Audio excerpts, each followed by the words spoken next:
Jeudi 20 janvier 2022, merci na fidélité et confiance. Bo pesa biso na cadre émission Kindoki politique wapi bisika to analyse actualité politique. Bonjour, bonsoir. Et zo dépendre na air bozui libaku ya kolanda biso partout dans le monde. Tozara toujours wana pona ko servir bino en tout cas wana pona ko bisa bino ba actualité politique ni nezo le kana kati ya mboka pe ko pesa makanisi ya baimboka pona ko tonga mboka ekolo Congo o ezali bongo kita ya biso banso to pe bien commun o esika bakoko batikela biso to tonga to bongisa pona ko pesa pe ba génération o ezali koya mboka ya kitoko, un pays plus beau qu'avant. Alors on a cadre émission Kindoki politique à l'autre mbeli bino mwana mboka Toto Robert Lokota azali secrétaire national ya mouvement pour le renouveau MR na mukuse parti cher ya ndeko Clément Kankou na elongo to so ba question d'actualité to rappeler à Kazali moko ya bayi ya union sacrée famille politique ya chef de l'État topé nouveau parti moko ya balingomba o esika ezali ko kumbela masolo topé ko kamba mboka Congo na ilongo to so ba question d'actualité kasi ya mboto koma wana tika topé sabino quelques sujets d'actualité ezarement moko na lelo dossier RAM selon ba député session ya mars ezali ko s'annoncer décisif contre gouvernement Samalukonde batalisi que ba sepelite lolenge gouvernement et boy ko supprimer taxe ram topé sali le côté wuta les deux chambres du parlement basala ki ya bango ko senga que taxe wana ezala supprimer les sous moko ya ba question d'actualité za bongo gouvernement azali ko s'activer pour la réalisation ya projet. Il y a développement, il y a 145 territoires. Déjà, chef de l'État, bêta qui le beaucoup na mesa pour que développement et banana base et que ti na sommet pour que mboka na biso évoluer au monde qui est na kati ya grand kassel lolenge ka na kutaki makambo so tambola mala muti alobi tout oyo na kati ya ba province na biso makambo esengeli échanger et lisusu moko ya ba actualité ezali ko koloba malelo ezali bongo après groupe parlementaire ya Assemblée nationale ba eli provinciaux pe ba désapprouvé mwana mboka Jean-Marc Kabound premier vice-président ya Assemblée nationale jusqu'aux preuves du contraire parce que Nanou a déposé courrier naie il y a démission officiellement yango ezali toujours ko lobama na kati actualité alors na lobaki yango tozali na mwana mboka Toto Robert Lokota on a pesi mbote maman journaliste bon nakobanana nous ko souhaiter au meilleur vœu merci pour toi mois janvier une équipe technique pe na peuple congolais nyonso na kanisi année tozobengango année de l'espoir biso tout sima mokonza mboka tozane likia makambo yokende malamu. Merci maman. Yamba okota année otokoye kozonga pe na année passée parce que zamba liboso to yamba o tato koti année oyo ba action ya chef de l'État na année oyo tu ko sira bino ba ya lingomba na ye le lenge kani ce que sengel koloba yango to ko sala bilan mo bo na cadre ba action na ye na année 2021 est-ce que makambo ezala ki bien poto bo sana te ki année 2021 de FCC caché kufa ki fin 2020 to koti 2021 to zui union sacrée to zui gouvernement ya ba warriors Kassi, une année après évolution ezali, qu'est-ce qui s'est passé? Maman, c'est ce qui n'a pas koloba 2021 pour na biso bato otozali sima mokonza mboka makamunyo sotokoloba ezali positive. Quand bien même toyebi, moni peuple azotala sani nae, mais toza chaque fois koloba na bango ke li boulot ezala ki munene, li boulot ezala ki vraiment munene et bazala sima mokonza mboka action malamu parce que yo moko lobiango awa to utaki na élection moko elekaki ndenge elekaki président azalaki obligé à cohabiter na bateau ezalaki même malgré été na makasi pe na maele na ye to arriver quand même kotia fin na coalition o ezalaki kotungisa biso to ju gouvernement esika ba action extérieure à diriger oya mandat mokonzi na kasi bino soto bomoni ndenge leki oyo ya motuya to monaki na sukawa to kendaki na COP 2001 na kanisi mbula déjà esima boko mona ba résultat ni nebimi kuna président arrivé ko négocier o ezali mbongo o ezali kanyote ko ya na Congo à partir de 2022 nyonso wana ezali ba action to sala ki na 2021 o ke ba résultat ko mona donc pona ngai ba résultat ya mokonza mboka ezali positif pona guerre à est bomoni 2021 de to check état de siège et tozo kene malembe résultat tout à moi demain tozo kende ka na prorogation mais apparemment est-ce que évolution na cadre sécurité mboka esi côté oui mama makamba sécurité ezalaka tango su makambo babetaka na boyete bon lingala pe ezali monoko moko trop pauvre na habité soki na français pourtant to koma koloba baloba omoni bango balobaka boy quand même to yebi biso surtout est ndenge ezalaki to yebi est ndenge ezalaki nani na kati na biso akoloba teke état de siège bimisi mbuma soki to lobi bobi to loba mabe soki siko par exemple ba ndenge boma bato zomi na mokolo bazo makaka bato to lobi teke ndenge to lobaki to état de siège babeti mbala moko pa te barboma sum tout to lobaki bongote to yebaki ke makambo parce que tant biso to stratégie ennemi peut avoir stratégie mais au moins nani ya kolobaki situation ezale même que passé to vraiment to kitana terrain to za mutema malamu nani ya kolobaki situation oyo ezalaki pendant état de siège ezali la même situation oyo ezalaki dès 2019 2018 à moins que to za na miso komona te mais to lui facilité mais au moins vraiment en âme et conscience to za ba congolais to yebi ndenge situation yaki na est-ce que to koloba te que non état de siège on bande futa mbuma mais nzele zana mulai chemin nyonso bandaka part quelque part na auto bandi biso to lobiki ezali malamu tozo yoka bandeko ba bien nzelo to banda koleka te mais to komika me koleka mais ba changer stratégie bato banda ko fata moi zomi mais bato bakomo ko fana misato to lobite que to nié 3 mois wana mais au moins on s'est dit il fallait quand même to banda et mokonzi mboka tozo pesa vraiment longonia à continuer nango to yebiki et la paix reviendra alors la paix et na est. Pas de fin, pas de date que tu as qui était le siège aussi mon dembo quand même le bac qui a un état de siège aussi à kino mukolo bas circonstance et ça état de siège ya et cause à lever mais élit du pelo azo mutu na paix kati penza ya makambo bato bele boye bate ba opposant bazo ba que le kobenga ba armée mususu ko eza susu bakisa makambo ko la makambo. Oui, puis maman nangai ezali politique opposant à koloba kaka pa loba même diable ou azala kana nzambe tamuswape sa date akotikate et mutu moko azana date aloba teke ennemi akotika kotungisa biso mokolobe mokonza lobi ti ba circonstance oyo ko sala que ça donc c'est-à-dire pour nanga ce qui état de siège éthique la même dans le permanent pour sunga biso e ko sunga mais ko benga ba armée lingola kisani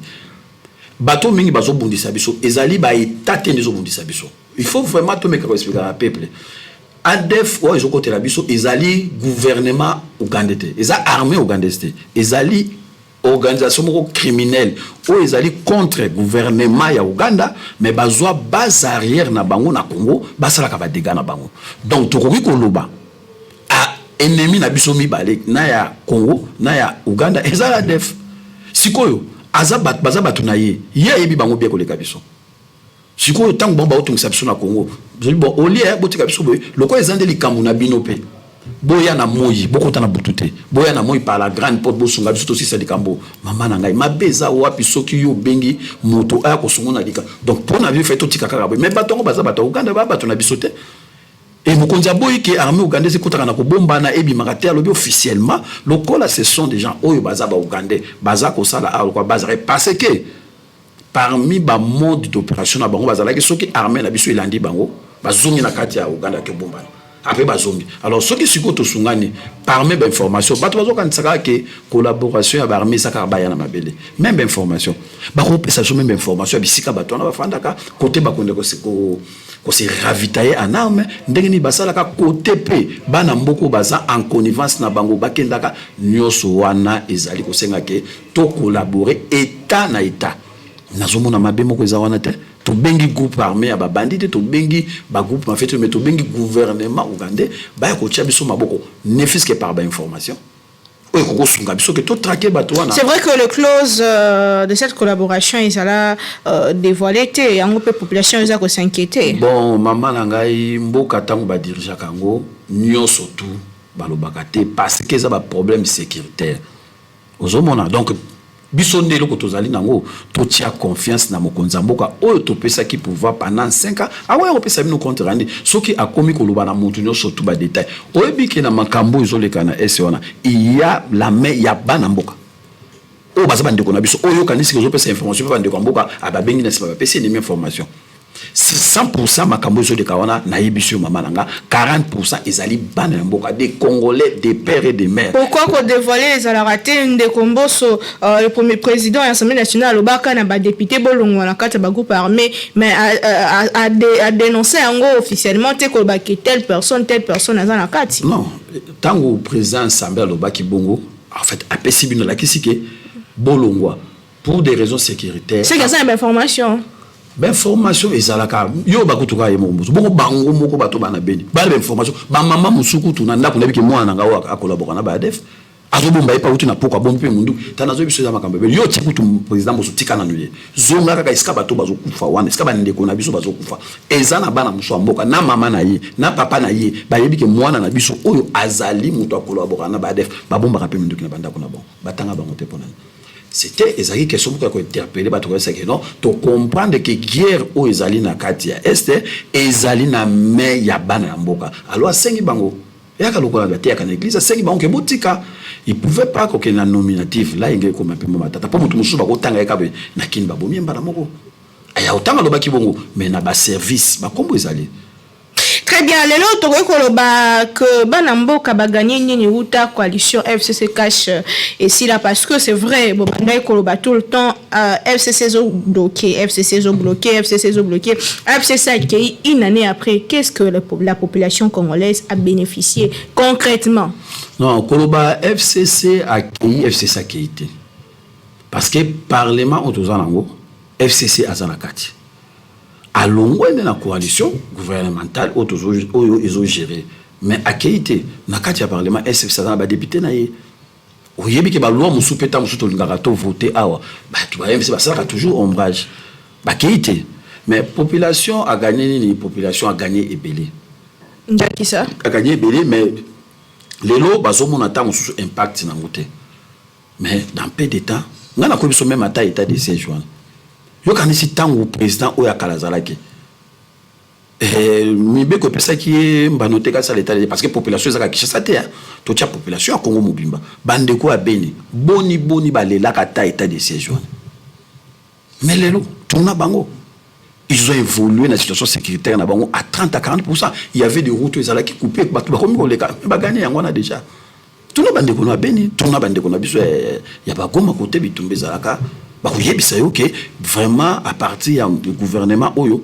tango côté ndé mokonzi azui décision na ko parce que présence ya bato wana e bandaki pe ko calé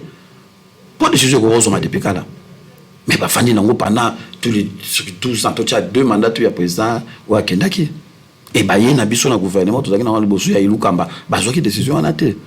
mais tango to kabona to yé na makambo mokonzi alobaki ya biloko ko liawa bana mboka ba yebi au moins volonté mokonzi asalaki mais ba yebi côté ni bloqué ya bampiodi wana koloba ngote population za na kanda likamba ba koza na kanda te photo expliquer bango oto mona mpiodi te oui mais il faut tomber koleka ko expliquer population ezanani ezanga ezayo biso tout peut somba kampiodi to bande ko basomba kampiodi mais mokonzi asalaki démarche o ezali normal ake vers bat oyo bateka biloko wana ama tango bazo boma o gaman awa biso na yutu zotala ngote bazo mo gamani po basala soki égal basala ki wana ngana yo tozali awa tozana Congo tozotala ndenge zokufa et basala égal na bango bazotekela bato biloko 3-4 fois les prix au eza ko revenir même au konzi moko tant les pays ne se gèrent pas comme pour pays eza na ba règle tango ayi avant ici corporation o esala ka makambo wana acceptable pour nani boko teka biloko bo bana moko boyiba réponse pa pesa ki boyibi pe côté moko na boka telema qu'est-ce qu'il faut ça nani mauvais se faisait pas la bango ma ticket azoluka sikoba moyenne ya ko contourner mais est-ce que le gouvernement fait ça la commerce c'est ça na prérogative na ya ko ça la commerce non c'est ça on fait ça le gouvernement ça la commerce ba to ba ça la commerce on a bien coopération t'es tant de lobby coopération c'est-à-dire que ce gouvernement a un problème ba to pharmacie a aucun ver ba to ça coopération ba pharmacie ya on a lobby ko tanga koma kina makambo ezali na domaine alimentaire ezali na bato bateka kangote na pesa yo mu na pesa par exemple société moto zaka na ngokala o bana o bena orgaman to baki orgaman ateka ka Thomson so bazali na organisation na bango ezali une des départements na kati ya FEC alors mokonzi akenda ki faire bango rôle ya mokonzi ali nini atali bon prix bosomba ka kuneza autant la loi dit quoi c'est le bénéfice que eloko no so boyi ko teka e ko le ko tant de pourcentage de bénéfice jamais tout tant de code de commerce ba l'exception déjà marchandise na bénéfice à 50%. classe ni batangisa bato mais tant bazo mona ke bino bozo sala bénéfice ba 200%. Azong si bino na table tuni bino bo pesi ba raison douane makambutu ko jatala ki biloko mais okaki na suke comme nous avons fait des stocks d'une année nous avons ba comme ko sala o ba bingaka ça chantage na gouvernement au gouvernement n'ayant pas ba chambre froide gouvernement te kakangote atala qui soit qui na bango na guerre boina c'est le gouvernement qui va perdre. Qu'est-ce qu'il fait? Le gouvernement maintenant azoluka moyen nini oyo akoiko contourner à la rigueur ce qui yemo ko fakoma ndenge lobiana tant que le gouvernement comme importer Thomson pour le bangoua qui comment yemo ko moteka mais simbité la banda qui ont déjà simbité wana ezali bolanda ngote ezali babiloko batu bazolo babilo déjà commande basali eza mukie commande umeli et puis commande ye monanité bande quoi ya intérieur babenginga mama Naomi to moni pio diti na binga na za ya Kinshasa nga na wana pour na kotali ça OK libulu ezalaki monene mokoza zotala quelle stratégie faire maintenant pour na ko contourner batu wana au moins tout télémarque tene loko moko soki boîte ntango abengisaki tant sous problème pour ça qui tant sur ba chambre froide kota ko conserver est-ce que l'état azalaki na ngote et loko nyo surtout tant tozo sala ezali na ba côté positif et négatif nga na yebisuyo mokonza tikiti tozo kende d'ici là ba commerçant o ya motema mabe wana ba ko mona qu'est-ce que mokonza sala ou na ba raison ba pesaki mokonza tali si bon ça va vous pesi mukolo bako sela ngo makambo te si vous biki to sala ki stock na biso ya inane mais pas maman to vanda ki pendant combien de temps et le problème na biso ezali mieux to zoe ba ko ba teke to wuti na situation ni to kende wapi makambo ko to bokonza ko ko discuter est-ce que pendant 10 ans ni boka ki ba discuter kan ko tala avantage to zuna mokonza azo kende même ko takeli comme la source qui savait par exemple que ram ya Thomson moko na prix na ngoko ni ya tam $5 tout ce bi ram na combien to so na combien et pendant 10 ans vous vanda ki na bino tandis que vous ce problème il y a gratuité non pour faire un abino bah tu vas foutre $400 dans la école mais de quoi y a ce courage on habiter donc on nous le makambo ba grève ce que tout l'ingani nambo est-ce que quand vous avez un dirigeant qui attaque les problèmes na source na dirigeant ou ba fanda kanye donc bino bolinga kinenga wana atika na eka carton Thomson on a pris wana na ba 40 ba 50 qui tango affronter mais tango affronter en tout sungaye mais est-ce que l'idée il y a ko pesa ba prix ko fixer ba prix sans qu'on soit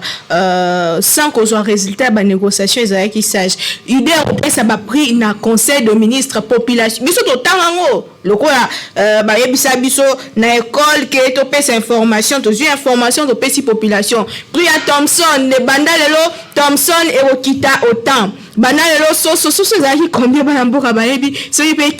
soso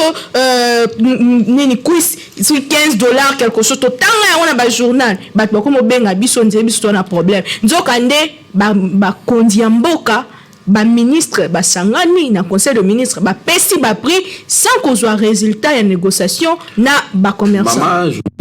na zongi sokolo bana yo tant le gouvernement a fixé prix alors fixer le cola C aux hommes on a égo ça soit na C mais à salaire le cola tout le monde on est dans le SMIC salaire minimum interprofessionnel garanti c'est-à-dire que l'état le par dans domaine oyo salaire égo les gars na C à $100 donc à lobby bol et vraiment en fait na C à $100 c'est-à-dire quoi côté on go futa mutu 120 futa côté on go futa mutu 110 futa mais non entité il faut bandana ça ti dikolo pour l'année à l'obibongo, qu'est-ce qu'il a vu comme départ? Côté Bossomba en Namibie. Bato ba fabricant ou beto ba pêcheur ou ba bato ba sala ba fabrique bato ba pêcheur en Namibie. Awa to bisa par exemple les cartons moko na autant. L'état yebi ko tia ba intervenant ou e ko sala ka marchandise et longwa kuna pe komati awa. L'état za anti la tuna bangote, a yebi ke douane des autant. A yebi ke aussi c'est kota autant, a meki ko calculer. Donc, à ce moment-là, $7. Bon, douane ça la caille autant. Bon. Imagine loyer na ko futa makamutu. Il se dit ceci. Soki mutu a ko teka carton ya Thomson na Kinshasa et koki kozala par exemple $30. Pour nanini, abakisi marge ou ezali légal il y a bénéfice. Ou eza connaît ça tin batu na bango te toyebi ke tango ozocha bénéfice sur l'état et koki ko le pourcentage côté et yebani. Je crois que ça a 30% ou 20%. Jamais bénéfice, il y a produit, mais à 50%, 60%, 80%. Un code de commerce, on est battant ça. Et l'État a eu l'élément, on a tout, c'est dit. Ceux qui vont respecter, ils vont te autant. Il y a un monnaie à Ibsa qui bango. mais bango siko ba tie mutema mabe soko ki élément o bango bazo misi à l'état to ya dollar inflation makam courant makam moko bazo tcha mais ba convoquer l'état de la saison comment carton tout frais confondu et ça dit $30 et qu'on commence des machines en $1. Qu'est-ce qu'on veut dans ces pays? Est-ce que dans ça tourne batouana que non bobo ce qu'on veut expliquer biso boté quand on a pris on a pour l'année parce que l'état tient qui espère bazali ministère du commerce extérieur ezali. Moi je me rappelle en 2006 pendant le gouvernement de transition tout ça là qui na bon na lingoma na biso politique RCDN oyo Roger Lumbala zalaka ministre du commerce et loko wana pe salemaka atindaka commission moko kuna bakende kotala arretombaka presque na même kaka résultat oyo. Et il était na ebisio que dans tout cet état mais comment ba ko ça la monter mama b baté ka na plus mais bon tango wana ya plus 4 ba dimanche ne ya tout ça qui était c'est le même dimanche au Konzambo à travers le ministère du commerce extérieur basali. Maintenant nous devons demander la bonne foi ya bande ko na biso o bazana domaine wana pourquoi ba ko teke loko 2-3 fois qui prix normal. Donc, il y a économie, le dossier est parce que c'est vrai que l'économie est un domaine spécifique. Spécifique, mais seulement peuple y a un résultat. Tant que tout le monde a côté maquis, qui autant est mati, li pas comme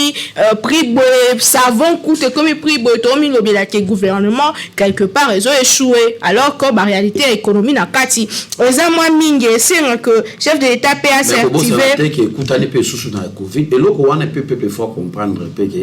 tous les 2 ans où il y a Covid aux éléments moko non négligé.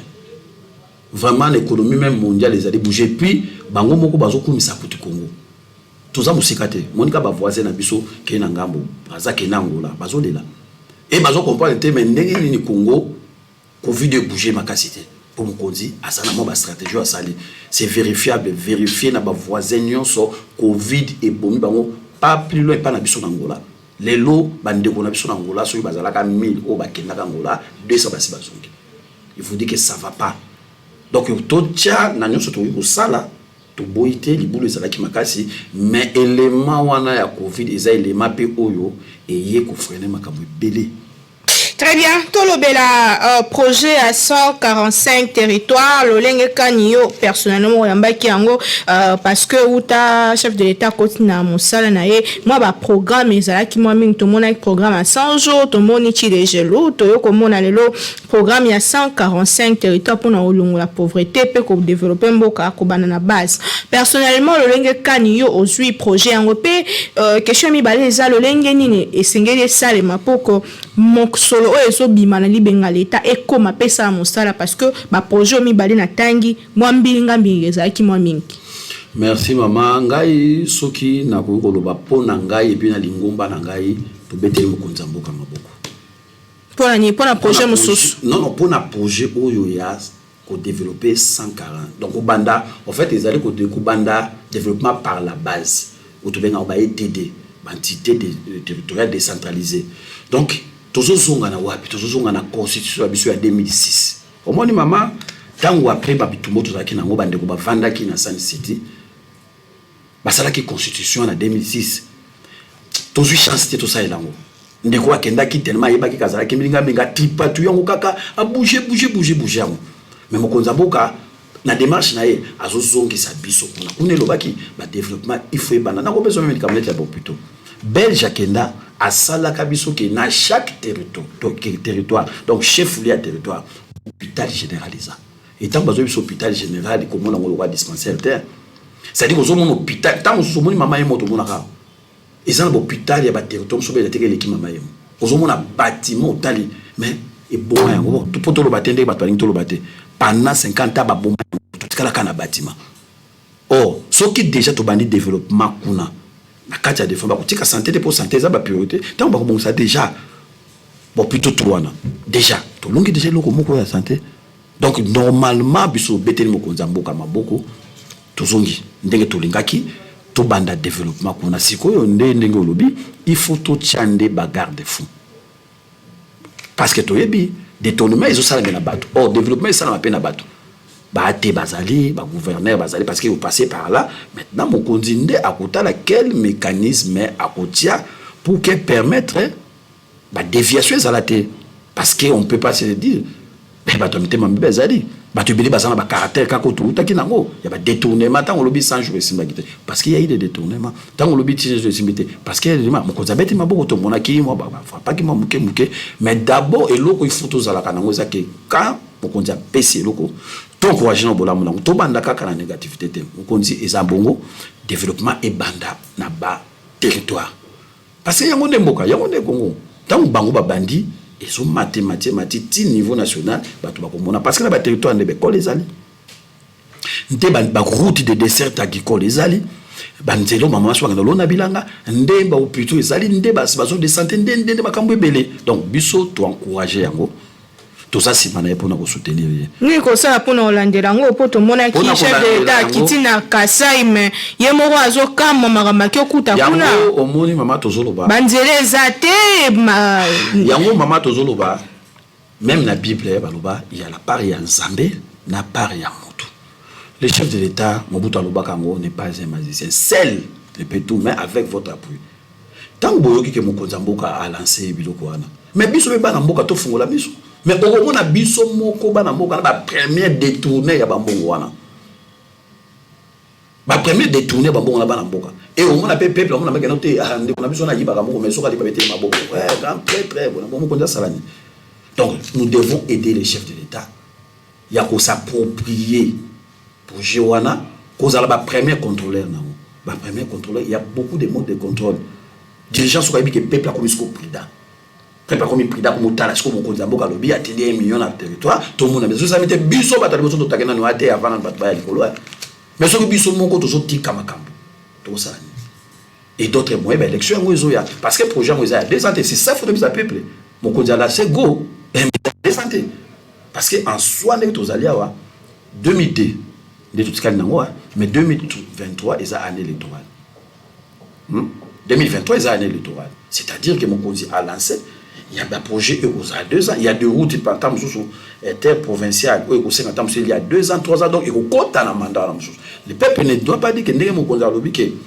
débit il y a ba ko développer ba TD sikoyo abana autono ya na jouer ndenge ne loba kité faut comprendre ya poser les habitudes de faisabilité et il a faisabilité mais monsieur Goli a bino 4 mois 5 mois après ba ko décaissement des fonds après au mode mususu peuple la ko sa provenance na katikata élection pezo ya ama ko sanctionner ba dirigeant mabe ko banana na province non ko banana national et ti ko quitter la province c'est ça biso vraiment côté loko tozo ngato beta makasi c'est ça côté wana choix des dirigeants. Très bientôt, Koban émission na biso, to lobela likambe tali bongo, tourner à chef de l'état na Grand Kasai. Ezandere mona makam to banda ko lobela chef de l'état kutaki Grand Kasai en lambo so il faut loba ngo bongo nyonso baby et puis alobi ngo sincèrement que balimbi ça parce que uta azaki elinda na komaki na Grand Kasai te. Kasi ko koma na ekuna mo discours ya pesa ki estumbola ki bana mboka ko loba clairement que aye pona baby samboka te pomboka et si beba ozaye ko partager à vie wana naza ko partager à vie mokonzi 100%. Maman journaliste ezala ba réalité o mususu to monaka soki tozali banda ya ba faire c'est-à-dire que oza congolais simple ozo tambola na ba réalité mususu ko mi dirigeant ngana webisa yo ezala réalité moko tokuta il y avait un moment tozo ki chance ya kozala na gouvernement provincial ya Équateur. Mais ils ont la réalité parce que on a montué moko azondi ma malheur na ye na ko lo bandeke ni okomo na par exemple na domaine ya santé na zone de santé moko zone de santé moko par exemple listing o ya tinda na Kinshasa o yo ibana Kinshasa acha 150 personnes mais en réalité na zone de santé na ye azana ye kana 40 personnes et na besoin de réalité concret ça dit ko te ko lo ta na balabala autant que to na pouvoir le listing est à Kinshasa 150 on appelle ça provincial on appelle ça niveau zone de santé pour nous 150 personnes mais en réalité na boye azani kana 40 personnes peu na 40 personnes combien bazana matricule 15 25 wana tout bazana matricule mais hier azwaka mbongo ya 150 personnes ce que moi bato tout ba matricule waté so tali bango eza ba maman mo basikola ba toilette ou baza na contact na maladie hein ça dit que ba maman sur ba boti on bisanga ba maman na basikola toilette ba komba bopito maman on a tellement za na kati ayibi ndi basala ka démarche à matriculité afanda et la maman vous fait comme ça 7 ans 8 ans aza matriculité sur qu'est-ce qui se passe corruption les alliés ba opération retour et ça la na ba tu budget awa na ba tu kuna province ça dit bon on se bimi na kin ça 50 pour 150 personnes et que il y a signé à 50 pour à zone c'est bango koto 50 non ba kaboli mais maintenant quand vous bino boye sur bon toi attaquer les taureaux par la corne aujourd'hui maman wana o azo se fati na 25 personnes au bazar matrité mais ba pesa que tam souffre fortement quelque chose chaque fin du mois oui si maman yo l'état yebi yo te ba itisa ko pe comme ka nouvelle unité parce que lokola normalement la finance si je me trompe pas budget et ça là 3 mois donc paye à peu près en 3 mois ça dit que janvier février mars avril mai juin bon ce que tout déjà ça a raté en janvier ce qui y a modification fait ça mais fait ça là en mars parce que si maman le but pour na idée yo hein le coup là non nous travailler légalement mais na moni quand même au travail à cap na tebelenga ngina régularisation mais il faut ndi manano 2 mois au zo na noté ha mama biso papa tikana na zo na ngani na zo ka na yo lukela nga pobe na kufanza mutu yemoko donc ndi mama l'air na ye mutu yemoko na no botika kana zala et babiloko wana ezabilo ko zo sala parce que mokonza mboka tous azala que nos positions bien sûr aito yebi biso to zo yoka kanjela bo beba to beba mais tant que mo lo bana bino que concrètement on a monnaie et puis qu'on se le dise ce qui mutu alobi que Congo ekufa lingala ezali trop pauvre il faut que pape tant mutu azo solola na masse mama journaliste mutu alobi que Congo ekufa na mutu alobi que Congo ekobongate balobi kamo na kotuno kesote mais mutu alobi que Congo ekufa na Congo ekobongate est-ce que balobi kamo soki mokonza mboka alobi que Congo oyo ekobongate susute ala mais soki mutu alobi que mboka o Congo ekufa mais chaque jour bato balobaka moi j'ai des amis oyo basala ka métier mo tam sous libéral bo vana ba masa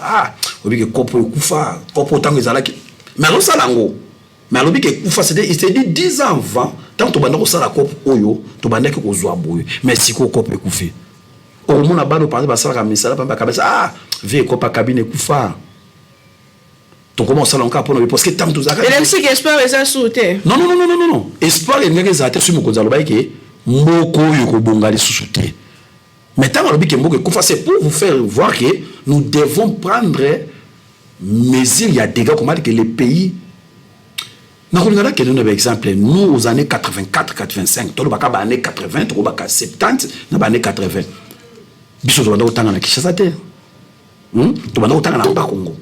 Et je vous dis, il n'y avait pas de meilleures écoles qui a bas Congo. Moi, na outi Mbanza Bomba, moi na outi Solabata, moi na outi Lufutu, moi na outi Nato, on a quand vieille collège pour bototer. Mais quand je vous dis, on avait une école technique et un atelier, tout ça qui mécanique auto, mécanique industrielle. Atelier de telle sorte que bami tout que zo kufa mon ba transiment que zo to de donner bloc so kufi na balabala mon na route matadi bazana besoin pièce moko ba ya kinte ba zuya ngo ba ye na on atelier ya sola bata wana ba sali yango préparer allez lelo so le laté atelier ba ton le longwa so so ngana kena bi so ba te kufa ndebo na lo biteke e obongate na ndenge na moneli na tali ke ndenge to zala ke na ba 84 wana na lelo e kufi mais sikoyo to luka to sala makasi poto bongisango c'est seulement si tant to yebiki et kufi to kozana be forto yeba que nous tous devons mettre la messe tabazo bo monatra awa ninga na bino no so tout pepe to talango on a traton de lelo so mutumba comme pe déjà on a tra avec on a très kufi bino bien le mabe alobi te on a très bongate mais alobi que kufi po totali on a traton bazo bo manga bomi po on a tra mais quand vous avez une opposition faut le bango bongo pour parler même de l'IDPS vous avez qui toujours na ba critique bisomo vous avez qui on a na terrain tout le temps et il fallait faire ceci il fallait faire il y avait toujours de leçons de morale lelo na kati ya pouvoir boyeba qui le problème c'est où bo bandi déjà au sala nini pour nous relever mboka merci beaucoup oyebi na ebisa yo likamoko soki bozo ngato lo bango to banda lo bango oyebi ke élection autre parce que le Congo ne se gère pas comme ndaku na yo ezali na ba étape ya pouvoir et na ebisi bino surtout zakina mokonza mboka lokola Félix Tshisekedi te mais Congo guerre sekotaki au moins ba konzo ba kendaki ba préparer ki terrain ya mabe nzoka ne ba bosana ki à qui ils ont affaire moi nankoi ya lokwa mona footballeur azana tina obanga balete akoli na ndako politicien munene akitisi bango na atterrissage à douceur obiso bato oyoka sur les cambo ya dissolution sur assemblée beta maisoso ba bilo bazaki na option ba dissoudre po ba yeba ki que selon constitution na biso ba pesa prérogatif na assemblée ba pesa prérogatif na c'est-à-dire muto asala ki constitution ya biso ou ba proposition en 2006 qu'est-ce qu'ils ont fait nous devons plus avoir des présidents trop puissants. Nous devons partager le pouvoir. Au moins, on a besoin de dissolution. Il y a un président parce que l'Assemblée n'a besoin constitutionnellement, ils appellent la prérogative le président Moussala. Na évité superviseur on peut pas mon aka président mais la constitution na biso assemblée quand on est assemblée wana ezali na capacité ya kolongola mokonzi mboka na fonction. Donc na trouble entre mokonzi mboka na assemblée elinga ezala bien te pour na mboka. Pour tongato zonga na biloko to mona ka ba Lumumba longoli premier ministre parlement pe longoli mutu. Mais mokonzi mboka tanga comprendre yo kanisi parlement na biso to zana ngwana eza parlement mutu kona kwa sepena na beaucoup de gens sont bazali wana c'est soit des troubles faits mais to zana soit élection les cas ndenge cas il faut faire avec nazo ebisa yo soki to zala ki na mokonzi mboka lokola Félix Tshisekedi te nazo ebisa yo mboko mobule ngake bima il a hérité na situation moko ya mabe ko uta la assemblée provinciale c'est-à-dire que nos amis qui sont partis ngana za pour de balobara ki banoma ba te belé. Et on a yebi que Félix Tshisekedi ataba bandele élection 10 fois na ba candidat zaki na bango alinga ki a gagné na ye mais élection il est mabe siko ça ba composer ki parlement moko ya mabe ba ti batu na bango pour que ba troubla ka marche ya mboka oh des réformes mingi pe zouama il faut le parlement oh na débat mais population mi tuna batu yo so bino bolo ba ke ba noma ki mais bango yo ba se retrouver dans na union sacrée na ba wili ba konga batu yo so ba na union sacrée. Merci nde moni sikoyo tine lengi ya démocratie yango batu bokobona ko comprendre te kadima te elengi ya démocratie nge banda c'est-à-dire quoi mokonzi ndenga kotaki na pouvoir akoki ko nier élection likite pour yemo ko zo maner na élection wana ozomona élection de kaki ya 2018 yemo mokonzi mboka wuti kuna donc a constater kaka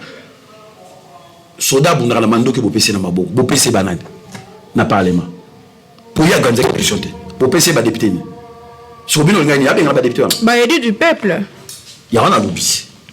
ba élu du peuple mais biso so parce que miso ba ki nommé est-ce que peuple ango vous croyez vraiment peuple ango à reconnaître ba député belé wana to boy poto tanga kombe koma toke na ba justice ya wana bisa yo total ka beto sekito bi vraiment ko koleka ya moni bato bo na tonga za catholique po mona kaka na tonga za catholique na po ko musulman o likolo ka côté zo sangano yebite mutu mobimbo mona na tongo vraiment otamba ka kenaka sali chapelle à Marie pe na poka biso mona ke mosquée o mutu na yo ko bikuna ndenge ni. Mais quand vous plaignez à tout moment on s'est dit population non on se plaint pas mais c'est toujours ça que mboka tozaki ezaki mabe mboka eza mabe mboka eza mabe mboka eza mabe mais entre bino ce qu'il faut le sincèrement entre l'actuel président de la République l'ancien président de la République Aoutaki Koleka Joseph Kabila Kabila nani hérité ki mboka ekufa réellement entre président actuel na président oyo akada Kabila o me Kabila hérité mboka malamu Kabila hérité mboka malamu hérité mboka par rapport à oyo te sans constitution, sans institution, sans rien. Il a refait à sa élection. Actuel président a pouvoir. Il a Koutimboka malam. Parce que président Ouazalaki, comme on a dit, président Laurent Désiré Kabila a voulu que ça la Mobutu coup d'état. Tant que c'est Mobutu coup d'état, bah tu verrais bah donc ça qui confiance na Congo parce que les gens croyaient na yé président Kabila wana. Oya Kabila ya Laurent. Bah tu vas donc croire na yé. Mais le gouvernement oya qui pour succéder. Et ça presque le gouvernement oya ennemi du peuple. Il y a ennemi du peuple. Des bango wana ta ba hérité mboka ba kutaki situation financière za madame 1+4 et puis les élections et puis tout ça 1+4 merci ah yokuto bongi ici 1+4 c'est ça il faut tout ça peuple il y a monde gouvernement hérité qui au bureau ba point d'achèvement PTT oyo muzito abetela katolo et ça m'a pendant katani pendant la transition tant au fonds monétaire le baki bon subo tambuli to kolongola dette na bino et ça m'a pendant Bemba comme vice-président de la finance, Mouzito premier ministre, bah ça et Mouzito non Bemba comme premier vice-président de la finance, Saline aussi, tu vas dire Mboka yaki kitoko. Parce que parce qu'ils sont confiance pendant la transition, tant que bakati biso nyongwana, bazongeli kopesa biso bambo. Mais c'est ça faut bien ça peuple. Mais Félix a hérité pays à bon temps. Bino boto ka hérité qui ba rébellion té après ba rébellion tout ça qui na transition. Transition na esukule la kenzela, ils ont ça qui armé. Il y a une réunification armée. Et on y a sous son règne bien sûr. Non. Transition ils allaient règne naïté. Transition ils allaient que toyokani tomi pesi ba objectif XX. Il y a comme président élection transition. Il faut tous comme il y a un moment maman to kosenga bosala ba mission moko éducation civique. To utaki na guerre pays ça qui a kokabwana. Tant toyokani tokani ne fort na yete. Tokani ne fort na biso tout. Mutu nyoso to andi mai ko tia balabaka na français ko tia mai na vino na ye. C'est des bemba tala qui passe na moi territoire na ye auto ko bezaki pe munene ko le Belgique parce que sobo soki mikanda na ngai za malamu balobaki Belgique écoute pas na biso 80 fois. Donc tu comprends que moi étant dopé bemba manda ko gérer l'équipe Belgique na munene okuti ve côté kuna be wa pesa na territoire ko le capé Belgique na munene mais ba yokani mutu aye pasa ki koto yona o patikala kinango mais mutu atie ba ego na ye na se to yokani to sanga to sali transition on ezalo kuma mutu moko te transition ki lo kuma ya mutu nyoso parce que biso tout tchaki la main de la pâte ndeye ko hériter alors faut que le bana tout hériter situation malamu armée réunifiée pays réunifié makamutu ya malamu fonds monétaire ezongisi confiance na Congo et bimisi bambongo à partir à Beseko à partir à biloko wana ta la situation kitoko héritaki mais bo bengi ce que 10 ans après ça non ya même arabiso te ka héritaka guerre mais héritaka guerre il y a une transition de 3 ans 2 ans puis c'est 6 mois renouvelable c'est après yango arrêter l'institution légalement élu qu'on se dise quand même l'élection à 100% fait la raté mais à côté de l'assemblée provinciale où le peuple a fotaki parce que n'attend wa kabila musée ngana zo biso to ton vivre na député moko to yebité au cas au moins député na bino ba député ba na utu mais au moins après 2006 kabila kutaki ba député au élu au moto ba été un tel à ça la campagne to monaki élections qui organisées sur Rennes.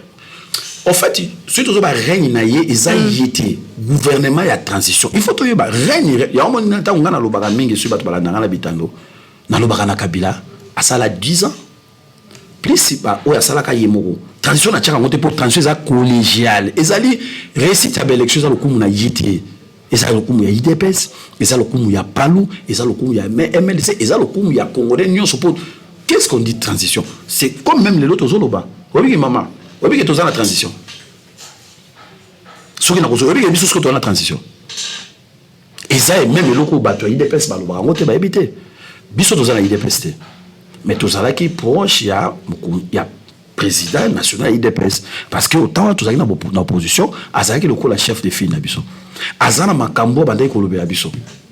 Si le tribalisme, toi, si ça, le bien habité, balobana, bien tribalisme, la Congo, vous allez sauter. Botala, les mal, les lots, il y a un mariage, il y a un biso, bango. Tant que tu as parmi la base, il y a un mariage, tu as qui mboka. Au moins, il faut la moulouba. Mais bino, banana, biso, boyesika. Botala, déjà des beaux ça. Mais apparemment, le lot, le tribalisme, non, tribalisme, c'est athée, na Congo. Tribalisme, na Congo, c'est athée. Il y a pas de chose, il y a un parti. Président national, il y a un mon président national, il y a Kananga. Ngala za muto Équateur. En fait, bino bozo benga tribalisme za raté tant toujours le kama Thomson na wenze. Yo zo mona wenza baluba.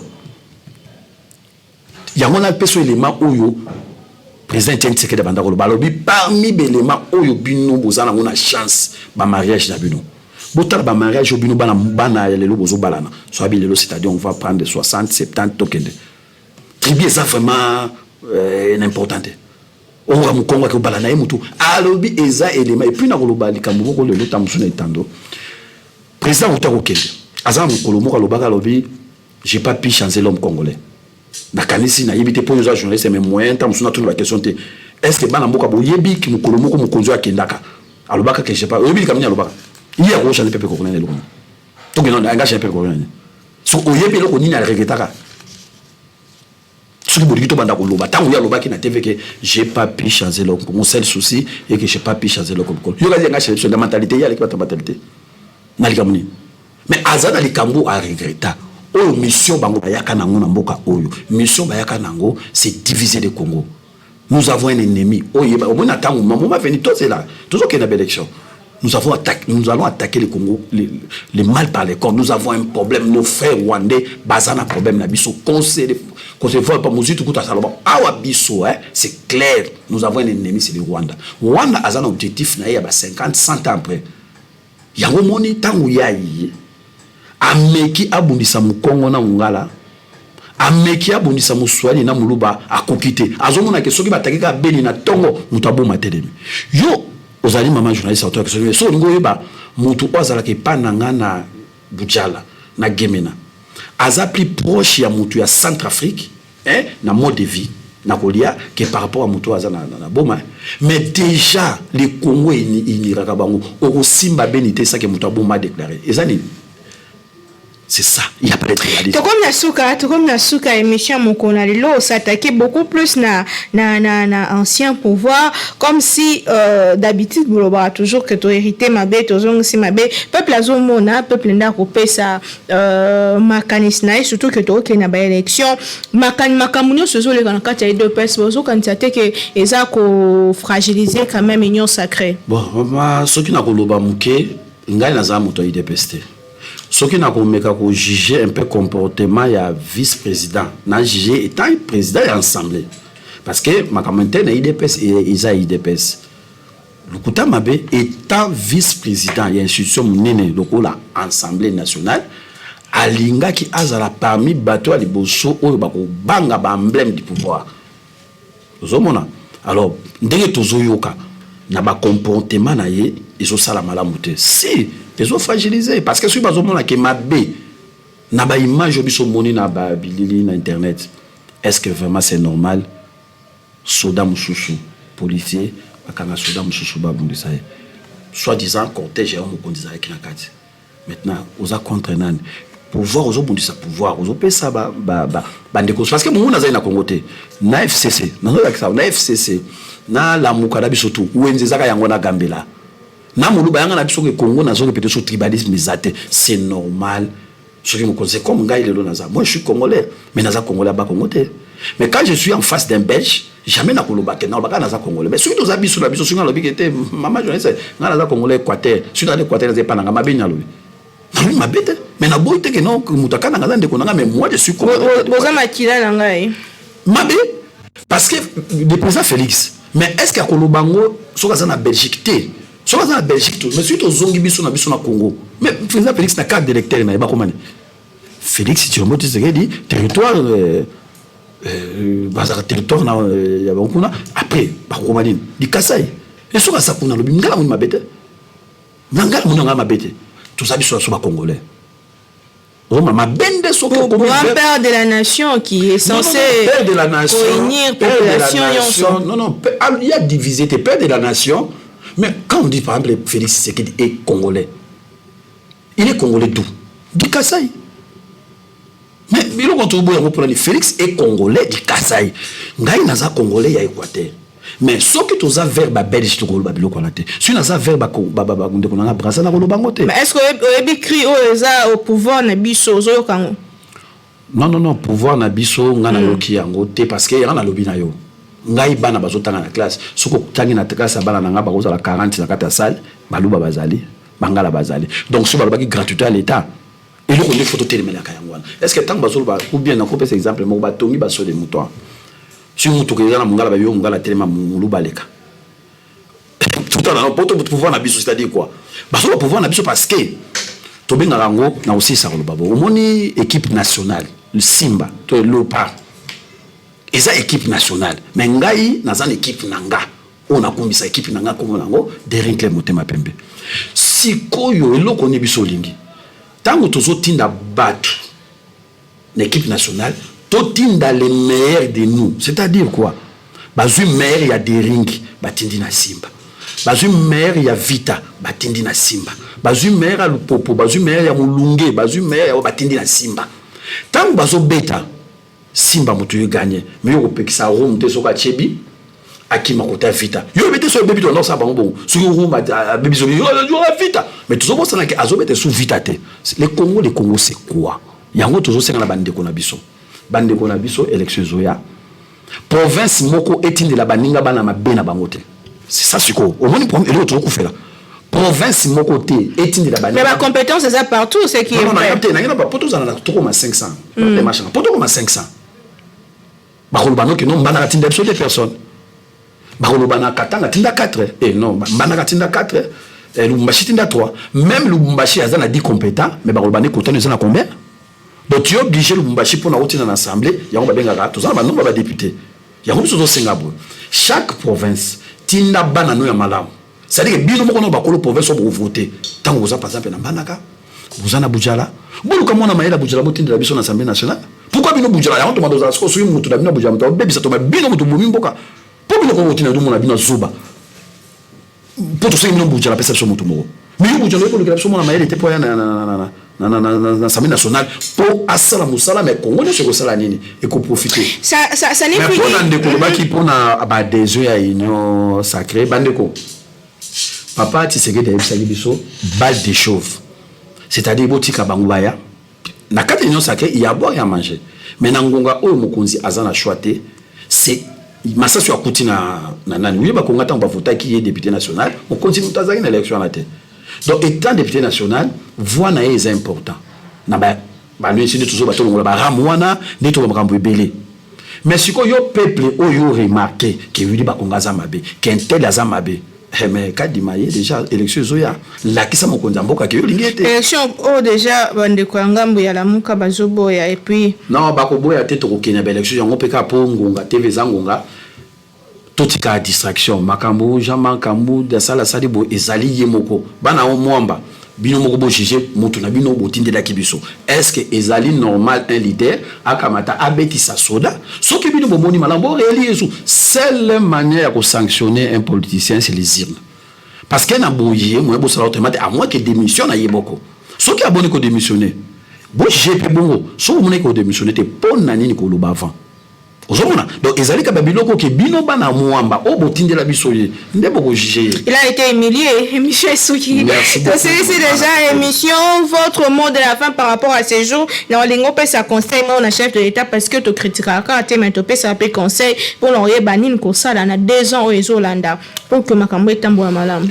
Vraiment mokonzi mboka a sokomi mokonzi yenda za na vision biso toujours accompagner vision na ye soki to ko pesa ye ba proposition ya liboso ata la mingi loi électorale parce que tout le cas na une année 2023 eza année électorale azong c'est la biso élection à détour bataille la biso makambo ba suppléant tango basalaka constitution balobaki malamu bien mutu soka ke ministre azaki député aponi ko kene ministre azonga le sous-ministre té papa zongi c'est la biso elobo wana bayebi pona nini bachaka ngole to komi akei mwasi na tikali kuna biloko wana nde yango photo se concentrer dans makambo zota la ba suppléant ba loi électorale ya ba premier deuxième tour parce que Congo ezali c'est un peu soso ça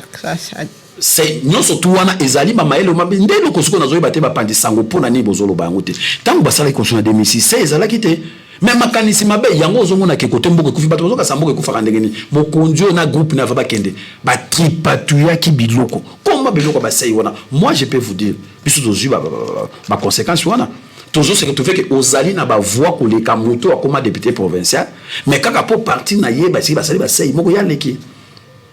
ozomona pona ni te bozumi siso ndenge 2006 lobaki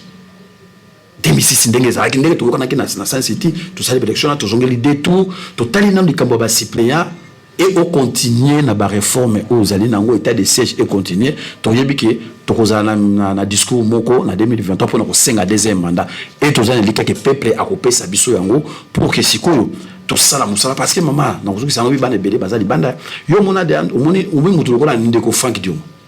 omoni ndeko lokola ndeko Clément Kankou omoni ndeko lokola Diom Ndongale o tozobinga bango ba réserve de la République oyo balongola bango na nkona élection en 2018 bafandi mais bato ne faut pas kotanager nde omona équipe wana na zoebisa yo 2023 bu peuple komona sko makambo alinga wana sko ezali biso moko oyo ezalaki meli melo tosukisi awa ndeko toto Robert Lokota merci na ndeko ndima ke na mituna na biso merci na bala mboka balandaki biso partout tokutani lobi na invité mosusu asika merci beaucoup mwana mboka tosepeli pe toyebi ke okoya lisusu tokutani na bino prochainement bokomela biso na numéro les affichés na ba écran na biso et puis